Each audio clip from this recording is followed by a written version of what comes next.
Bob and Alice, bless their souls, thought they were ready for anything. They had their fanny packs, their matching I Love Spain t-shirts, and enough enthusiasm to power a small village.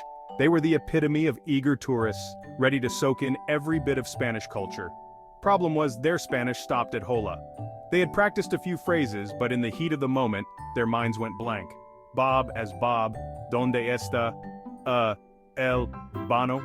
He tried to recall the words from his phrasebook, but it was no use. Bob stammered, clutching a mangled phrasebook.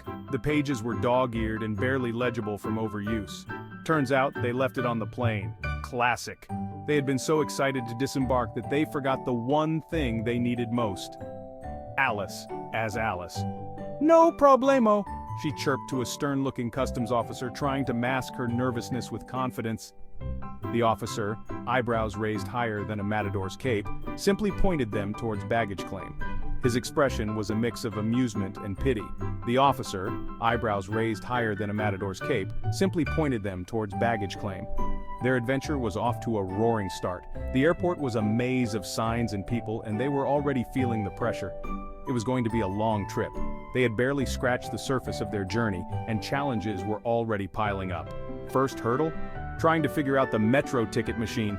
The instructions were in Spanish, and the buttons seemed to mock their confusion. It was like trying to explain the internet to their grandparents. A hopeless, hilarious mess. They pressed buttons at random, hoping for a miracle. Bob as Bob. "I think we almost bought tickets to Timbuktu." He laughed, trying to lighten the mood. After several failed attempts, a kind soul took pity. A local stepped in, guiding them through the process with patience and a smile. They finally boarded the train, exhausted but ready to conquer Spain. They sank into their seats, relieved to have overcome their first obstacle. Little did they know, the real chaos was yet to come. Their journey had just begun, and Spain had many more surprises in store. Tapas. Sounds simple, right? Little plates of deliciousness. What could go wrong? Well, for Bob and Alice, everything. Their culinary adventure quickly turned into a series of unexpected surprises. Picture this: a charming little tapas bar, buzzing with locals, the air filled with laughter and the clinking of glasses. Bob as Bob, "Dos, por favor," he declares with gusto, confident in his choice. What arrives are not the dainty patatas bravas they'd envisioned, but two plates piled high with pig ears glistening under the bar lights. Alice as Alice, "I think those are ears, Bob." Her voice tinged with disbelief. Bob, ever the trooper, decided to be adventurous, taking a tentative bite. Let's just say, pig ears weren't his thing. His face contorted in a mix of surprise and regret. Their attempts to order anything else were met with similar confusion, as the language barrier proved to be a formidable opponent. Hand gestures, broken Spanish, charades, they did it all, trying to convey their culinary desires. They ended up with a bizarre assortment of food, from boquerones, anchovies, to a plate of something that resembled, and possibly was, tripe. Each dish more perplexing than the last. The grand finale? Accidentally ordering bull testicles. A true test of their adventurous spirit. Let's just say they didn't finish their meal. The table was left with a collection of barely touched dishes. They did, however, discover a newfound appreciation for plain old bread and cheese. Sometimes simplicity is the ultimate comfort.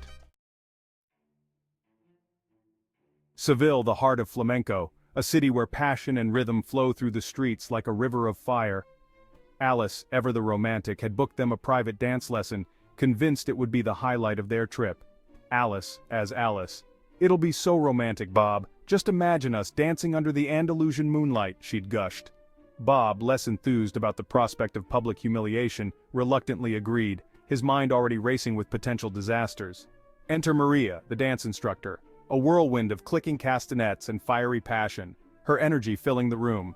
She tried, bless her heart, to teach Bob and Alice the art of flamenco, her patience as endless as her enthusiasm. It went about as well as expected, which is to say not very well at all. Bob, built more like a refrigerator than a dancer, stomped around like a baby elephant learning to waltz, his feet seemingly made of lead. Alice, on the other hand, took to the dramatic arm movements with a little too much gusto, her enthusiasm almost dangerous. She nearly took out a light fixture with a particularly enthusiastic arm flourish, much to Maria's dismay. By the end, they were sweaty, exhausted, and had managed to offend the spirit of flamenco itself, their attempts more comedic than graceful. Flamenco instructor as Maria. Mañana you try again? She asked, hope flickering in her eyes, her optimism unwavering. Despite the chaos. Bob and Alice, nursing their bruised egos and Bob's bruised nose, politely declined, their dreams of flamenco stardom dashed. Some things they decided were best left to the professionals, their respect for the art of flamenco forever deepened. Our dynamic duo finds themselves in a bit of a tipsy predicament, navigating the bustling streets of Barcelona with a bit more wobble than usual. S2. You think, Bob? I can barely feel my toes. S1. Alice, I think we might have had one too many sangrias. Alice, why are there so many people running? Bob, I think we're in the middle of the running of the bulls. You two, this way, quickly, before the bulls catch up.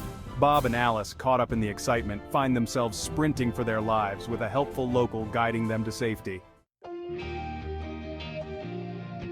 And so, with a promise to return better prepared, Bob and Alice bid farewell to their whirlwind adventure, already dreaming of their next escapade. S2. Absolutely, Bob. But hey, at least we have some great stories to tell. S1.